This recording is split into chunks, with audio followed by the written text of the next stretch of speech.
नमस्कार, मैं हूं मनीष कुमार और आप देख रहे हैं द फेडरल देश। आज हम चर्चा करेंगे आर्मी चीफ उपेंद्र द्विवेदी के प्रेस कॉन्फ्रेंस की। जैसा कि आप जानते हैं कि 15 जनवरी को आर्मी डे के तौर पे मनाया जाता है। उसके पहले हमेशा ये एक रिवाज रहा है कि आर्मी चीफ एक प्रेस कॉन्फ्रेंस करते हैं मानेकशॉ जो भवन है यहाँ पे सेंटर में नई दिल्ली में। और इस प्रेस कॉन्फ्रेंस आज उपेंद्र द्विवेदी ने किया और उन्होंने इस प्रेस कॉन्फ्रेंस के जरिए पाकिस्तान और चीन दोनों को ही संदेश देने की कोशिश की है। इस प्रेस कॉन्फ्रेंस का इसलिए भी इंतज़ार किया जा रहा था कि ऑपरेशन सिंदूर के बाद ये पहली प्रेस कॉन्फ्रेंस आज थी आर्मी चीफ की, जिसमें ये उम्मीद की जा रही थी कि विस्तार से वो इस ऑपरेशन की जानकारी देंगे, उसके बाद जो कुछ हुआ उसकी भी जानकारी देश के सामने रखेंगे। तो आज हम इसी पे चर्चा करेंगे, किस तरीके से उन्होंने ये स्वीकार किया कि अभी भी ऑपरेशन सिंदूर के बाद भी पाकिस्तान हिमाकत कर रहा, अभी भी वहाँ पे आतंकी कैंप बने हुए हैं, जहाँ 150 के आसपास जो लाइन ऑफ कंट्रोल की बात करें, चाहे इंटरनेशनल बॉर्डर की बात करें, 8 कैंपों में 150 करीब आतंकी होने की उन्होंने संभावना जताई है, जिसका असल जो संख्या है लगातार सेना पता लगाने की कोशिश कर रही है। तो आज हम इसी पे चर्चा करेंगे। हमारे साथ हमारे सहयोगी ललित राय भी जुड़ चुके हैं इस पे चर्चा करने के लिए। तो ललित, जैसा कि हम सभी प्रेस कॉन्फ्रेंस को सुन रहे थे और क्योंकि ये प्रेस कॉन्फ्रेंस बहुत ही मायने रखता है, आपने क्या इसका सार निकाला? क्योंकि ऑपरेशन सिंदूर के बाद उन्होंने ये भी कहा आर्मी चीफ ने कि ऑपरेशन सिंदूर अभी भी जारी है। तो आप इसको किस तरीके से ले रहे हैं, जिस तरीके से उन्होंने स्वीकार किया कि 8 आतंकी कैंप अभी भी एलओसी के पास और इंटरनेशनल बॉर्डर के पास ऑपरेट कर रहे हैं? मनीष, ये साल भर का वार्षिक जो पे प्रेस कॉन्फ्रेंस थी कि पिछले एक साल में क्या कुछ हुआ और भारतीय सेना ने किस तरीके से हर ऑपरेशन जो भी उसके सामने चुनौती आई और किस तरीके से उसका सामना किया।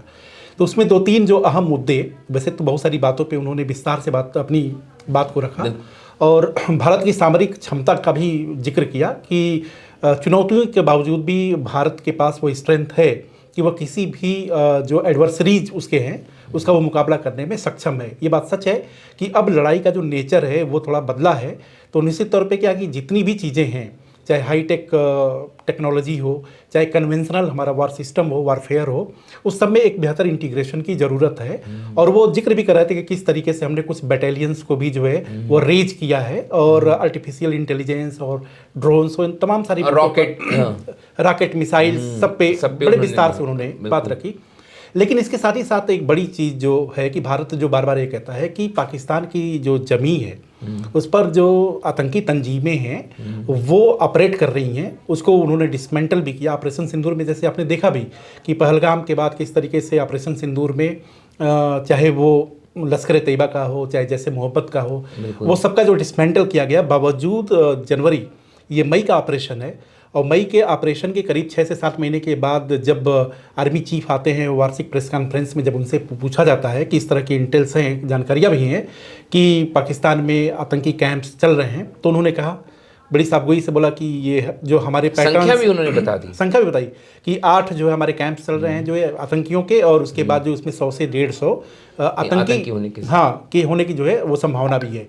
और जब ये पूछा गया कि किस तरीके से आप उसको काउंटर करेंगे जो, तो उन्होंने एक बात कही कि आप देखिए कि ऑपरेशन सिंदूर जो है ऑन है, वो विराम नहीं दिया गया है, वो चल रहा है। और इस दौरान जो है डीजीएमओ से वो 15 जनवरी से 26 जनवरी के बीच का भी एक जिक्र कर रहे थे कि 15 जनवरी से लेकर 26 जनवरी के बीच में क्या है कि डीजीएमओ लेवल पे बहुत ही रिगरस तरीके से बातचीत। उन्होंने जो परिप्रेक्ष्य ये था ललित कि अभी आपको ध्यान होगा कि ये खबरें आई कि ड्रोन जो है एलओसी के पास, आईबी के पास देखा गया। हाँ। तो ये बात जो है डीजीएमओ लेवल के जरिए जो है, डीजीएमओ के जरिए जो है पाकिस्तान के डीजीएमओ से संदेश पहुंचाया गया। हाँ। और पाकिस्तान को बिल्कुल चेतावनी दी गई कि इस तरीके की हरकतें बर्दाश्त नहीं की जाएगी। एकदम उपेंद्र द्विवेदी ने एकदम साफ कहा जो है कि ऑपरेशन सिंदूर जो है ऑन है, तो इसका मतलब एकदम स्पष्ट है कि अगर पाकिस्तान की तरफ से किसी तरह की हिमाकत की जाती है तो हम जवाब देने के लिए पूरी तरीके से तैयार हैं। उसमें किसी तरह की नरमी बरतने का कोई मतलब वो ये सोच के चले कि भारत की तरफ से नरमी बरती जाएगी, तो वो चीज़ नहीं होनी है। बिल्कुल। लेकिन सवाल ये है कि कभी कभी चीज़ यही होती है कि जब आतंकी तंजीमों को डिसमेंटल कर दिया गया और उसके बाद जो भारत सरकार की तरफ से भी ये तर्क दिया जाता है कि हमने आतंकवाद की कमर को एकदम तोड़ दिया, तो इस तरह की जब खबरें आनी शुरू होती हैं और आर्मी चीफ प्रेस कॉन्फ्रेंस में अगर ये बात कहते हैं, तो निश्चित तौर पे कंसर्न तो हो ही जाता है कि पाकिस्तान जो है, पाकिस्तान का जो अपना रवैया है, वो विश्व में दुनिया भर में वो चिल्लाता है कि मैं खुद ही टेररिज्म से विक्टिम हूँ, अफेक्टेड हूँ, सब कुछ हूँ, लेकिन बावजूद वो उससे मतलब कोई लेसन नहीं ले रहा, कोई सबक नहीं ले रहा। एक और ललित इस पे चर्चा करना जरूरी, क्योंकि अभी आपने देखा किस तरीके से अजहर मसूद का एक जो ऑडियो है वो वायरल वो हो रहा, वो कह रहा है कि 1000 फिदाइन जो है वो हमारे तैयार है। ये कितना चिंताजनक है, और आर्मी चीफ के आज के प्रेस कॉन्फ्रेंस के बाद जो उन्होंने बातें कही, इसको आप कितना गंभीरता से इसको ले रहे हैं? मनीष, सबसे बड़ी चीज़ है कि लश्कर हो, जैसे मोहम्मद हो, या और जो आतंकी तंजीमें हैं, ये बात तो सच है कि भारत की जो इंटरनल सिक्योरिटी के लिए बहुत बड़ा खतरा है। जम्मू कश्मीर में वो चूँकि प्रॉक्सी तौर पे नहीं, वो सीधे तौर पर वहाँ पे लड़ाई लड़ते हैं, तो जैश ए मोहम्मद का या लश्कर तोयबा का जो है, अगर वो उसमें फिर वो स्ट्रेंथन होते हैं, मजबूत होते हैं, या उसका नेता कोई भी नेता, चाहे जैश का हो चाहे लश्कर का हो, अगर इस तरह की तकरीरें करे, तो स्वाभाविक तौर पे वो चिंता की बात तो है। लेकिन आपने ये देखा होगा कि भारत की सरकार ने, भारत की फौज ने, जब कभी कोई किसी तरह की चुनौती आई है सीमा पार की तरफ से, सरहद पार की तरफ से, तो उसका मुंहतोड़ उसका जवाब भी दिया है, और ऑपरेशन सिंदूर उसका एक उदाहरण है। लेकिन होता क्या है कि जो आतंकी जो तंजीमें हैं, वो एक रेगुलर एक वो प्रोसेस है कि भाई जिसने अपने स्टेट का एजेंडा ही बना रखा है कि हमको आतंक की फसल, आतंक की नर्सरी को उगानी है, और उसके बाद हमको आगे बढ़ना है, दूसरे को जो पड़ोसी मुल्क है उसको डिस्टेबलाइज करके रखना है, तो फिर उसकी नीयत तो खराब वैसे ही है। बिल्कुल। अब सवाल यह है कि उसमें भारत की जो चिंता है, भारत का जो कंसर्न है, और भारत की जो ज़रूरत है, वो ये है कि वो 24/4 24/7 365 दिन लगातार वो सतर्क रहे कि किसी भी तरीके की अगर नापाक कोशिश की जाती है तो उसको किया जाए। और सतर्क आपने सतर्क की बात की ललित, तो आप दर्शकों को ये भी बता दें कि आर्मी चीफ ने साफ तौर पे कहा कि हमारे आंख कान बिल्कुल खुले हुए हैं। हाँ। और उन्होंने साफ तौर पे कहा कि कोई भी आतंकी गतिविधि अगर पाकिस्तान अंजाम देने की कोशिश करता है, तो उसको वो ऐसा दुस्साहस अगर करेगा, तो उसको उसी तरीके से जवाब भी दिया जाएगा। मनीष, इसके साथ ही एक और, जैसा कि आप मतलब इस पे थोड़ा सा रोशनी मिला लिए कि सक्सगाम का एक प्रकरण जो आया है, बिल्कुल, कि जो चाइना की तरफ से, चाइना वो कहता है कि भाई हमारा है, और इसको लेकर के भी बात रखी गई। बिल्कुल, तो इसको लेकर इसको दर्शकों को आप बताएंगे कि पूरा मतलब प्रकरण क्या है, और सक्सगाम एकाएक जो है मतलब सुर्खियों में क्यों आ गया? देखिए, सक्सगाम को लेकर क्योंकि कल चीन के विदेश मंत्रालय ने जिस तरीके से भारत की तरफ से कहा गया कि ये भारत का अंदरूनी इलाका है, वहाँ पे कोई भी क्योंकि आपको पता है कि CPEC जो प्रोजेक्ट है, पाकिस्तान चाइना पाकिस्तान जो पूरा कॉरिडोर है, वो अक्साई चीन होकर जाता है, वो आपको लद्दाख के पास, हालांकि वो क्षेत्र जो है वो चीन के कब्जे में है, लेकिन आपको ये ध्यान है कि लगातार चाइना उधर से कंस्ट्रक्शन का कार्य जो है वो करता रहा, वो रोड का, सड़क का निर्माण कर रहा, वहाँ पे इंफ्रास्ट्रक्चर प्रोजेक्ट लगा रहा। तो 1963 में पाकिस्तान ने उस हिस्से की जो जमीन है वो चीन को वो दे दिया और वहाँ पे कंस्ट्रक्शन का कार्य कर रहा है। तो इसी को लेकर भारत की आपत्ति थी, और आज आर्मी चीफ से इस बात को लेकर सवाल भी किया गया। आर्मी चीफ ने साफ तौर पे कहा कि जो जिस तरीके से पाकिस्तान ने वो ज़मीनें दी है वो अवैध है, वो गलत है, हम इसे नहीं मानते। लेकिन इस बात को लेकर कहीं ना कहीं लगता है कि भारत और चीन के बीच, आपने ये भी देखा ललित कि अब ये पॉलिटिकल मुद्दा भी हो गया। कांग्रेस की तरफ से पवन खेड़ा जो कि उनके मीडिया विभाग के प्रमुख हैं, उन्होंने जो है इसको लेकर प्रेस कॉन्फ्रेंस भी किया, और गलवान के समय से, उन्होंने गलवान के समय, अभी तक गलवान के पहले जो स्टेटस को था वो उनका कहना है कि वो बहाल नहीं हुआ है। सरकार भी इस इशू पे खुलकर अभी तक सामने नहीं आ पाई है। कांग्रेस के नेता लगातार वो बोलते रहे थे और लगातार वो आरोप लगा रहे हैं कि चीन के मुद्दे पर सरकार बिल्कुल खामोश हो जाती है। वो बोल रहे थे कि 56 इंच की छाती वाले पीएम जो है, जब चीन का मसला आता है तो चुप हो जाते हैं, चिकन नेक कॉरिडोर का जो मसला है तो वहां चुप हो जाते हैं। तो ये सरकार की पॉलिसी चीन को लेकर क्योंकि समझ में नहीं आती। आपको ध्यान होगा ललित की गलवान के इशू के बाद जब हमारे 20 सैनिकों की वहां पे जिस तरीके से शहादत हुई, उसके बाद बाइकॉट चाइना की कंपनियों को जो है यहाँ पे ऑपरेट करने से रोकने की कोशिश की गई। हाँ, सारे जो चाइनीज ऐप्स थे जो कंपनियां ऑपरेट कर रही थी खासतौर से मोबाइल मैन्युफैक्चरिंग वाली, उनको कहा गया कि इंडियन पार्टनर की आप तलाश कीजिए। उनको 100% उनको कहा गया कि आप मालिकाना हक के साथ यहाँ ऑपरेट नहीं कर सकते।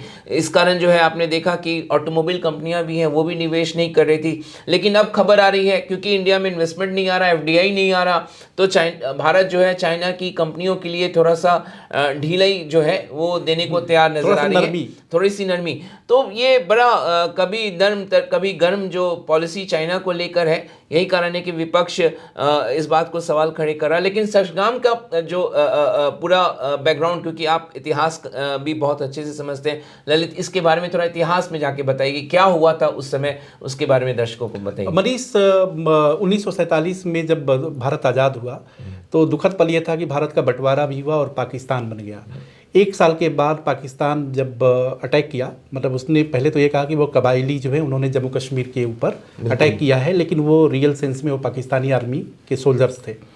और सबसे बड़ी चीज़ है कि आप देखेंगे कि जब रियासतों का एकीकरण हो रहा था तो 4-5 रियासतें ऐसी थीं जो कि विवादित थी, जिसमें जम्मू कश्मीर भी एक थी। जम्मू कश्मीर की रियासत ने, महाराजा हरी सिंह ने फैसला किया कि उनका जो मुस्तकबिल है वो सारा कुछ जो है हिंदुस्तान में ज़्यादा सुरक्षित है, लिहाजा वो भारत के साथ जो है अपने आप को विलय कर दिया। और पाकिस्तान को ये बात रास नहीं आई।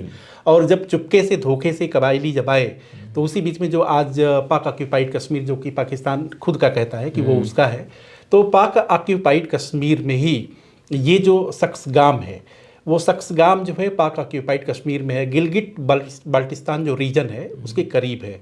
मतलब काराकोरम अगर जियोग्राफिकली भी देखिए तो काराकोरम जो पर्वतमाला है उससे और उत्तर जा कर के होता है। तो हुआ ये कि 1948 में ये सारी चीज़ें कवायद हो गई। अब चूँकि भारत सरकार का ये मानना था कि जम्मू कश्मीर चूँकि भारत का अभिन्न अंग है, इसलिए जम्मू कश्मीर में जो भी इलाके हैं वो सब जो है भारत का ही है, वो पाकिस्तान का नहीं है। लेकिन 1963 में पाकिस्तान ने चीन के साथ एक समझौता किया और उस समझौते के तहत वो सक्सगाम को चीन को ट्रांसफ़र कर दिया, चीन को दे दिया। तो चीन ये कहता है कि भाई हमको जो सक्सगाम मिला हुआ है वो हमारा है, हमको समझौते से मिला। लेकिन सवाल यही है कि पाकिस्तान जो खुद ही अवैध तरीके से कब्जा कर रखा है, उसने अवैध कब्जे वाले हिस्से के एक अवैध हिस्से को तोहफे के तौर पर समझौते का नाम दे करके चीन को दे दिया। तो ये पूरी सक्सगाम की जो है वो अपनी कहानी बिल्कुल। और क्योंकि हम आर्मी चीफ के प्रेस कॉन्फ्रेंस की जो मुख्य बातें उस पर बात कर रहे हैं, ड्रोन को लेकर उन्होंने बहुत ज़्यादा इंसिस्ट किया, आर्टिफिशियल इंटेलिजेंस को लेकर काफ़ी उन्होंने जिक्र किया। मॉडर्न वॉरफेयर में कितना महत्वपूर्ण ये होने जा रहा है ललित, क्योंकि आर्मी चीफ का काफ़ी इस पे जोर था, बहुत फोकस। उसके पीछे आधार भी है कि मनीष, अगर आप याद करिए जो है कि जब ऑपरेशन सिंदूर उन्होंने यूक्रेन, रूस, क्योंकि वहाँ पे आप देखिए ड्रोन वॉरफेयर, चाहे इजराइल और ईरान की बात कर ले, इजराइल ईरान की है, चाहे उसके बाद जो है हमास फिलिस्तीन और इजराइल की बात है, उसके पीछे आधार है और चिंता भी बड़ी मतलब वाजिब है कि ऑपरेशन सिंदूर के दौरान भी स्वाम्स, जिस तरीके से आपने देखा हुआ कि ड्रोन्स जो लगातार एक सीरीज ऑफ ड्रोन्स जो है भारत की तरफ आ रहे थे और भारत के सुदर्शन चक्र ने उन सबको नाकाम कर दिया। ये बात सच है कि नाकाम तो कर दिया, लेकिन एक चिंता को भी बढ़ा दिया कि अब जो अगली लड़ाई होनी है या होगी वो निश्चित तौर पे क्या है कि कन्वेंशन से ज़्यादा जो है वो टेक्निक बेस्ड होगी। और जब तक टेक्निक बेस्ड लड़ाई को उसमें अगर हम प्रोफिशिएंसी हासिल नहीं करेंगे तब तक क्या है कि चुनौती ज़्यादा होगी। इसलिए बार बार अपने प्रेस कॉन्फ्रेंस में वो बार बार ये कह रहे थे कि हमने कुछ जो है टेक बेस्ड जो बटालियन को रेज भी किया है और हमारी अब ये कोशिश है कि चाहे वो रॉकेट हो, मिसाइल हो, चाहे वो आर्टिफिशियल इंटेलिजेंस हो, ड्रोन्स हो, वो सब में हमको क्या है कि इंटीग्रेट करके आगे बढ़ना होगा, क्योंकि लड़ाई का स्वरूप जो है अब वो बदल रहा है। बिल्कुल, लड़ाई का स्वरूप बदल रहा है। लेकिन पूरी दुनिया जानती है कि इंडियन आर्मी कन्वेंशनल वॉरफेयर के लिए जानी जाती है और कन्वेंशनल वॉरफेयर में तो उसका कोई सानी नहीं है। लेकिन क्योंकि बदलता जो दुनिया का परिवेश है, बदलता जो हर समय जो टेक्नोलॉजी चेंज हो रहा, आर्टिफिशियल इंटेलिजेंस, अब ड्रोन वॉरफेयर जिस तरीके से आ रहा, तो इंडियन आर्मी जो है उसके लिए अपने आप को वैसे चुनौतियों का सामना करने के लिए अपने आप को पूरी तरीके से इक्विप कर रही है। लेकिन सबसे बड़ी खबर यही है कि आज इंडियन आर्मी चीफ ने पाकिस्तान और चीन दोनों को दो टूक जवाब दे दिया है, खासतौर से पाकिस्तान को, कि कोई भी आतंकी गतिविधि अगर वो अपने धरातल से करता है और भारत को नुकसान पहुंचाने की कोशिश करता है, उसका उसी तरीके से मुंहतोड़ तरीके से जवाब दिया जाएगा जैसे ऑपरेशन सिंदूर के दरमियान भारत ने 7 मई से लेकर 10 मई के बीच में पाकिस्तान को दिया था। जैसा कि हम सभी को याद है, तो पाकिस्तान को इस बात का ध्यान रखना होगा। तो हमारा ये वीडियो आपको कैसा लगा, हमारी ये चर्चा कैसी लगी? ललित, आपका बहुत बहुत शुक्रिया। लेकिन द फेडरल देश यूट्यूब चैनल को आपने अभी तक सब्सक्राइब नहीं किया तो उसे ज़रूर सब्सक्राइब करें, हमारे वीडियोज़ को लाइक करें, शेयर करें। आज ये चर्चा देखने के लिए बहुत बहुत धन्यवाद आपका।